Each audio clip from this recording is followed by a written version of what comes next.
and welcome back to another episode of Coffee and Crypto. My name is Don.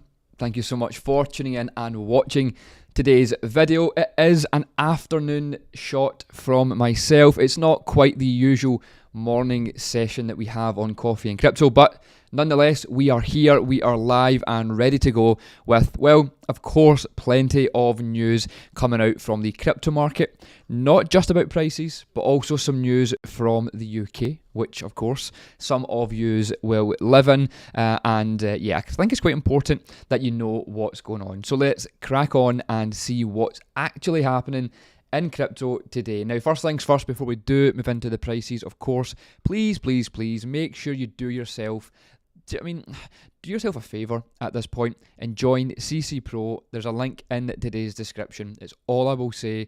Go read more about it, and I will see you all very soon in the Discord. Now, we'll move on to some prices because that's what we always do at the start of these episodes. Let me just load up Coin Market Cap and have a look to see what's going on. So, let me just make sure I refresh this actually, because I did leave this page open, so I'm not sure if it's up to date. There we go. So, current prices then. Bitcoin's currently sitting at $34,312. We then have Ethereum at $1,793. BNB is at $223, XRP at 59 cents, Solana up at $40, Cardano at 28 cents, Dogecoin at 0.06, and then Tron at 0.09. So, bit of a mixed bag. Not that much has happened today, although we are still seeing some things in the green. Solana is having a fantastic day and a fantastic week and month. It's up over 75% in the past month. So yeah, shout out to any Solana holders out there. There is also massive news with Solana and Swissborg, which I will be bringing you in the next episode of Coffee and Crypto. So I'm going to do a bit of a special episode. It will be either tomorrow or Friday. So please make sure you stay tuned to Coffee and Crypto. Of course, subscribe if you haven't already. Turn on those bell notifications because I do have a big episode on Solana and Swissborg coming very, very soon. So yeah, if you are wondering what's going on with Swissborg, I'm going to explain tomorrow or, well, Friday. I can't guarantee what days I go live these days. But anyway, nonetheless, the prices, like I said, have been exceptionally well for some and not so well for the others. But to be honest, October, also known as October, depending on who you are and what you look at it like. But October was fantastic, and I will go on to that in a bit more detail at the end of the video. And, well, like the title says, I told you this was going to happen to Bitcoin because I literally have been telling you what is going to happen, and well, it's happened. Of course, no financial advice in case anyone from the FCA is watching. I'm not advising anyone what to do. I'm just saying that non-financial advice, I didn't tell you what's going to happen, but I also did tell you what's going to happen. But anyway, let's move on to some news from our friends at the FCA and the UK, and also PayPal. So PayPal scores UK crypto license after Bitcoin by halt. I said Bitcoin there, not Bitcoin, but look, some people might think it is called Bitcoin, depending on if you've lost it or not. But anyway, this is news that's come out from the FCA, or it was licensed by the FCA on October 31st, and then it's been announced today. So let me dive into this in a bit more detail because I find this very, very interesting. I did just retweet this about 10-15 minutes ago on our X page, so go check that out and follow us if you don't already. But yeah, let me read through this. I'll give you a brief kind of update on my opinion on it as well. So, global payment giant PayPal has received approval from the FCA to offer crypto services in the UK. According to the official FCA data, PayPal has been registered to offer certain crypto asset activities in the UK since October 31st, i.e. yesterday. According to the register, PayPal has requirements or restrictions placed on the financial services activities that it can operate. This includes, but is not limited to, ceasing onboarding of new customers and restricting existing customers to hold and sell functionality. The information on the FCA register reads, so don't just think that it's all okay. They've got approval, good to go. Let's kind of off to the races, if you like. There is still some rules in place. Obviously, that's what the FCA like to do. But anyway, they said that the firm cannot expand its current offering in crypto assets, the register notes, and adding that it's including but not limited to crypto exchange services, participation in initial coin offerings, so ICOs, staking, peer-to-peer exchange, and decentralized finance activities such as lending and borrowing. So, like I said, they have got a yes, but there is still some kind of stipulations to that. So, PayPal reportedly became the fourth firm to receive the FCA's crypto registration in 2023 after Interactive Brokers, Bitstamp and Komanu. The license acquisition comes shortly after PayPal briefly paused the ability for its UK customers to buy crypto like Bitcoin in early October. Like most places, which I will jump into in just a sec. The firm told Cointelegraph in August that it was working to comply with the new regulations in the country.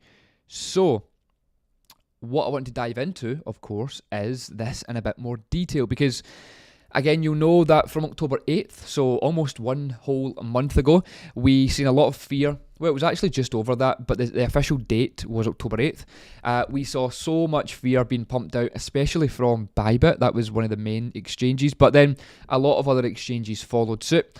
Binance did so about a week or so after.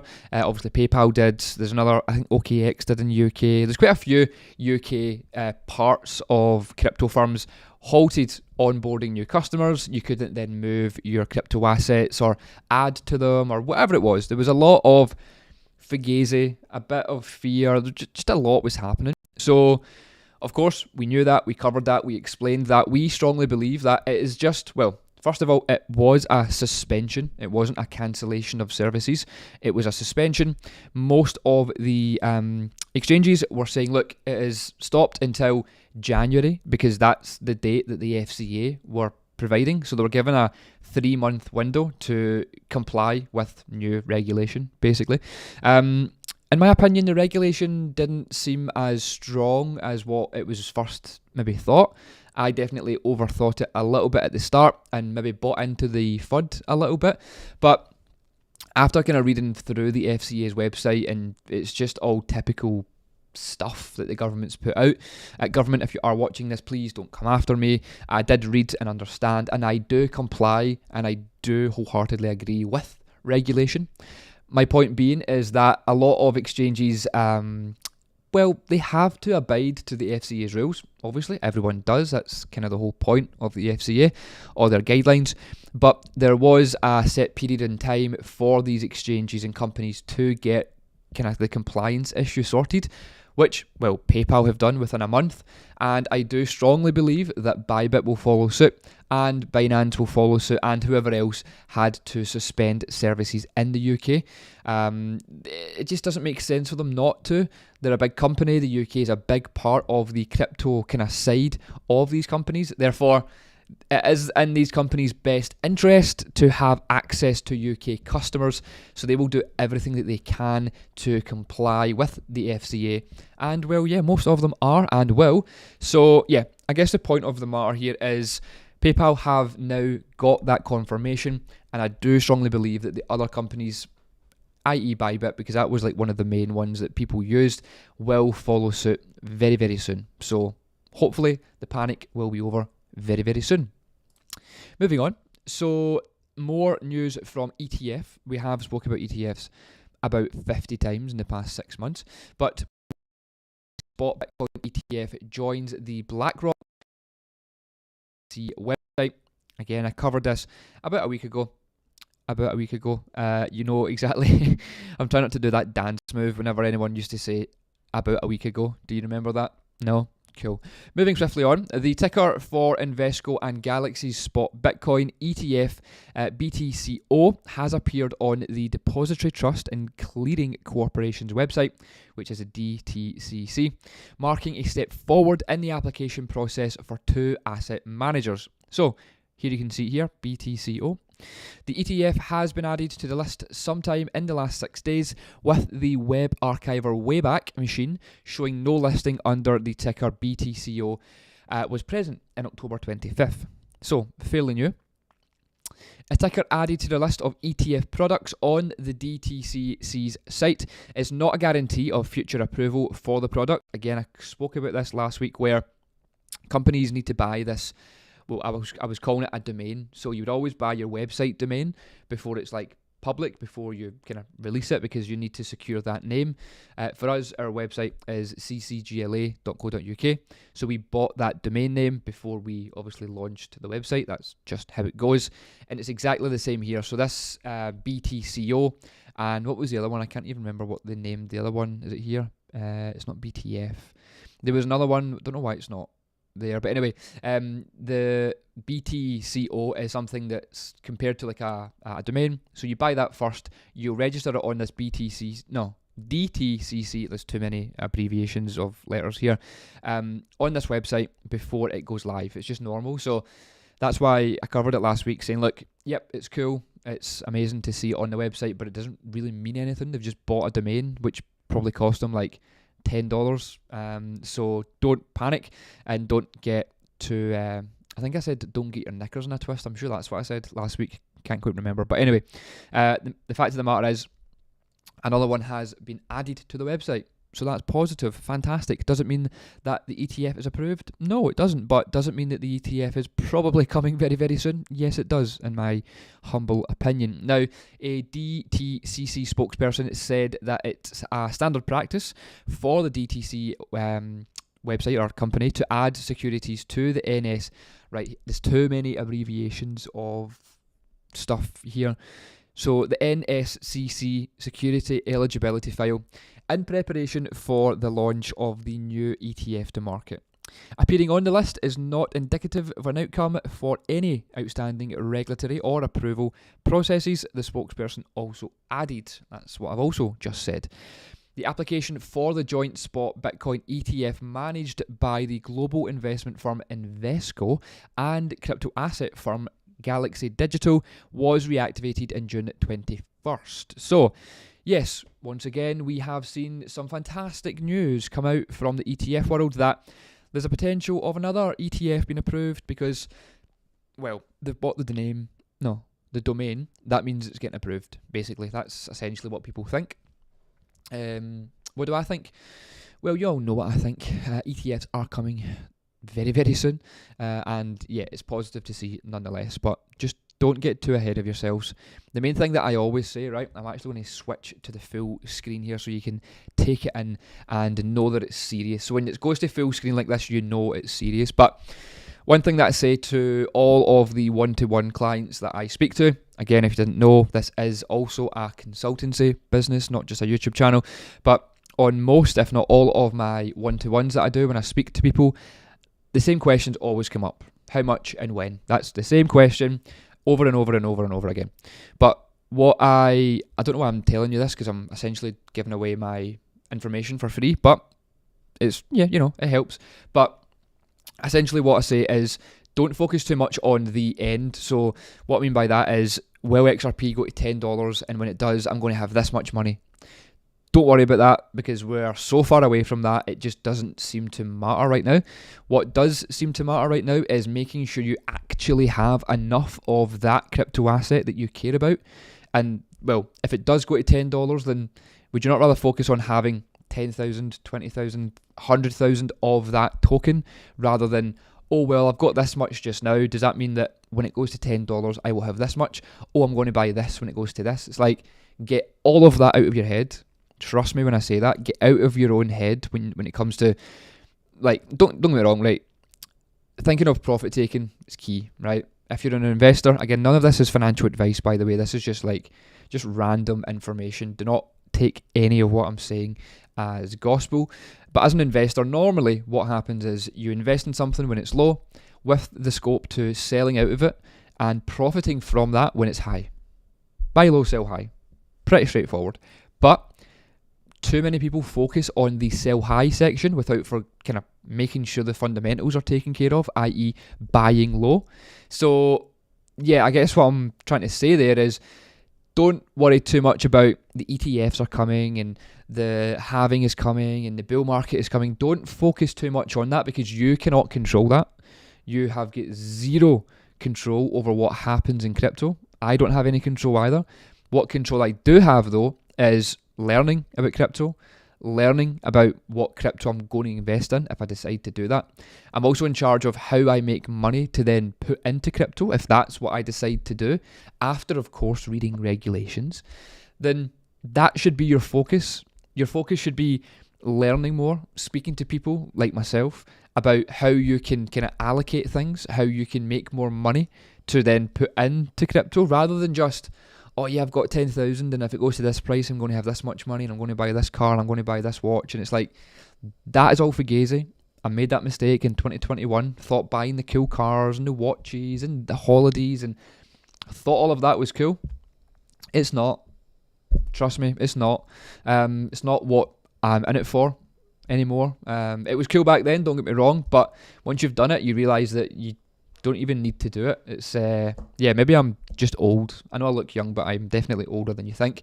But I kind of went off in one there, but again, I keep saying the fact of the matter, or the point of this is, but the point of this is that you need to focus on actually buying crypto now, not what's going to happen in a few weeks or what's going to happen in a few years or whatever it is. It's like every second that you're not trying to learn or invest in crypto is another second or another minute or whatever it may be lost, because this market moves quick. You have seen that the past, 2 weeks, even the past week. Things move quick and you have to be in it to win it. I've seen so many times people losing it because they decide to or I'll have a look at this next week, or I'll think about it next week, or whatever it may be, and then you lose like 20% gains. It's like, oh well, your loss. Act now, think later, I guess, is what I'm trying to get across here. Again, like I've said, don't actually listen to me. This isn't any financial advice. It's just, just having a casual chat. But anyway, that was quite deep, and I don't know where it came from, but ADHD is a weird and wonderful thing to have at times. But moving on to, you may have heard this name before, but legendary investor Druckenmiller, is it Druckenmiller or Druckenmiller? He says that I don't own Bitcoin, but I should. So, I've mentioned him quite a few times. He's a billionaire investor. He's an older man, but he does know his thing. He knows what he's doing. Obviously, he's made a few quid, as they like to say. But billionaire investor Stanley Druckenmiller praised Bitcoin for establishing a brand over the last decade and a half, admitting that while he doesn't own any Bitcoin, he ought to. Now, the billionaire shared his latest thoughts on Bitcoin in a recent interview with the hedge fund manager Paul Tudor Jones, where he made comparisons between Bitcoin and gold as a store of value. Now, I'm 70 years old, apparently, not me, but this guy.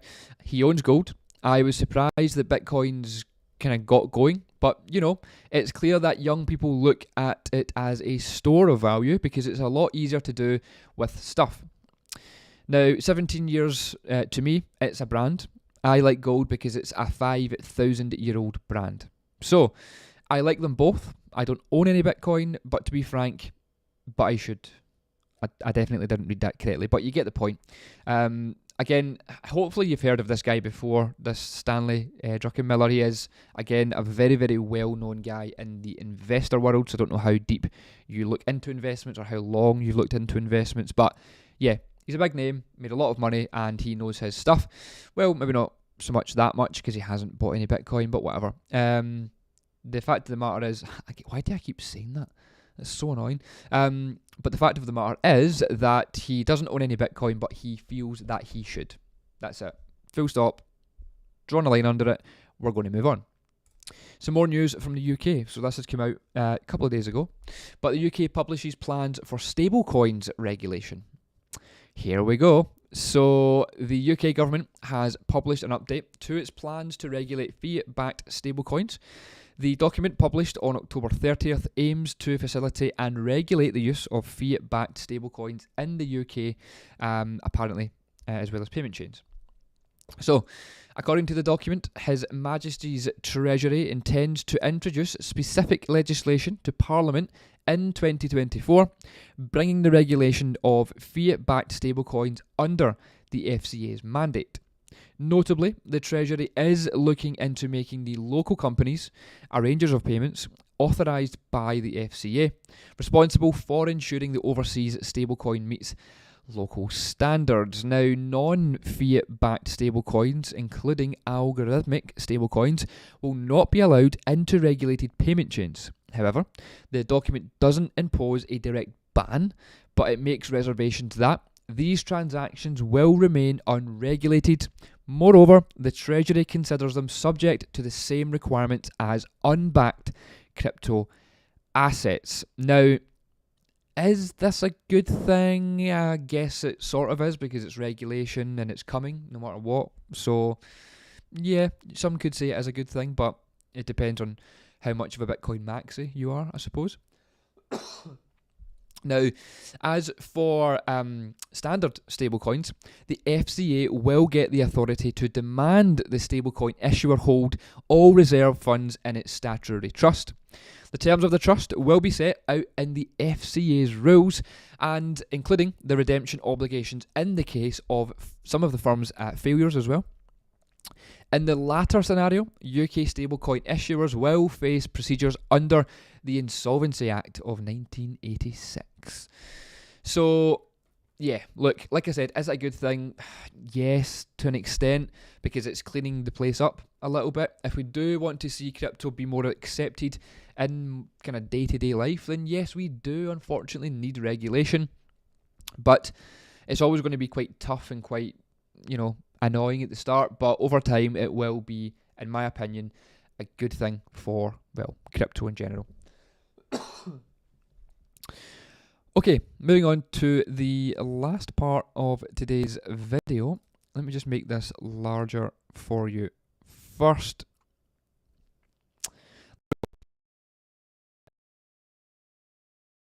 We have, of course, closed October. And it's now November. So first of all, happy November. But yes, we have closed the monthly candle of October, the start of quarter four, in the green, where we saw a massive 29% increase in the Bitcoin price. It's almost like I told you so. Need I say more? I told you so. But anyway, in all seriousness, there was a chart which I will revisit at some point, probably in quarter one of 2024, after we finish up with 2023. But there was a chart that I visited many times last month, and it was the Bitcoin monthly candle closure chart over the past 10 to 12 years. I can't remember exactly when it was, but it was showing you a month-to-month breakdown on what candles closed, or what kind of percentage it closed. Was it a green or a red kind of block? And every single one of those since the inception of Bitcoin had a green October. And what I was saying, if you want, you can go back and watch the videos, but as I was saying back then, last month, the month before, that, look, not everything is the same, right? We get that. But things do tend to repeat, and that's just exactly what we see in crypto. Things repeat themselves. And that's really where I based all of my kind of plans, or all of my, all the video content that I did on it was, look, there is no guarantee in crypto. We know that, right? No one can guarantee what happens. However, it is, good to look at history, look at facts, to then see, what will be coming potentially. But, anyway, it's the fact of the matter, I've said that so many times, it's getting annoying at this point. The fact of the matter is, Bitcoin is up 29% this month, and it's the start of quarter four. 1 month is gone. We've got 2 months left of the year.